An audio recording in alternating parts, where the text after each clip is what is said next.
Hello. So now I want to invite you to reflect a bit on the colours that you found in your colour hunting activities. And this has two purposes. Firstly, of course, we know as artists that colour is very powerful. It's really evocative. It stirs memories, associations, feelings. And if we're on top of that, then we can use that intentionally in our art and make it more powerful. And we all have, colours that we're drawn to, that we wear, that we paint our homes with, that we choose to have around us, and colours that we don't like, things that we think, oh, I could never wear that colour, whatever it is. And we kind of get into habits with the colours that we use in our work and get stuck in a particular palette. And that is part of what a style is, if you like, but it can get a bit stale. And if we're not paying attention, then we're missing new ideas as they come to us, and that can stop our work from developing. So it's important to kind of reflect on what we're discovering about the world, about ourselves, about our art, and to give ourselves time to process all that new information and to learn from it, because that's how we learn, is by reflecting on what we've been doing, on what we've been seeing. So I'm going to invite you to get out your journal or a sketchbook or a notepad, whatever you want to use. And you can do this now, or you can, book it in for a rainy evening or a quiet day sometime, whenever works for you. But, make sure you do make time for this kind of reflective work as well. And get out those swatches that you made in the colour hunting activity, and choose one and just sit with it for a while and soak it in. And, you don't need to be very analytical about this. Just look at it and notice whatever comes to mind.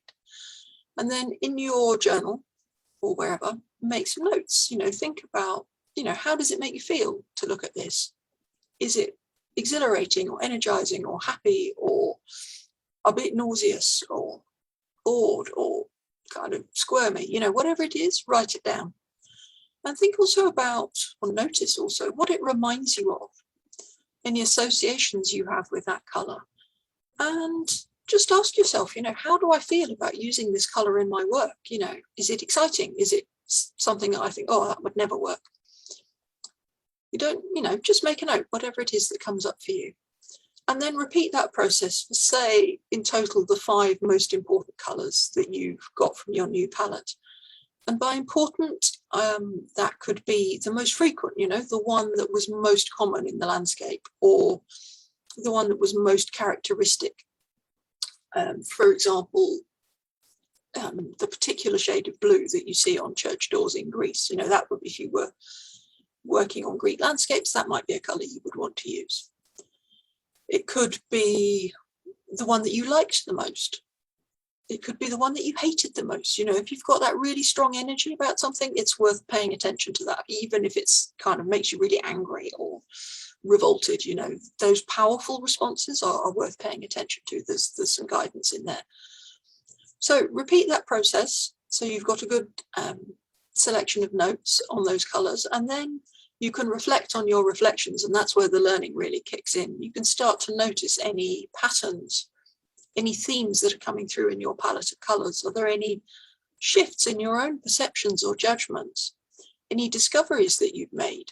You suddenly think, oh, actually, there's this pattern of this particular tone of green that I really want to bring in, or or actually I could never work with these blues. Whatever it is, start to notice these, and you'll pick up little insights into colour, into your subject matter, and into yourself, as well as your materials.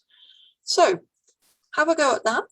And of course, think about, once you've done all your reflections, notice if there's any ideas that are coming to mind of how you might want to use some of these colours that you've collected and done swatches of.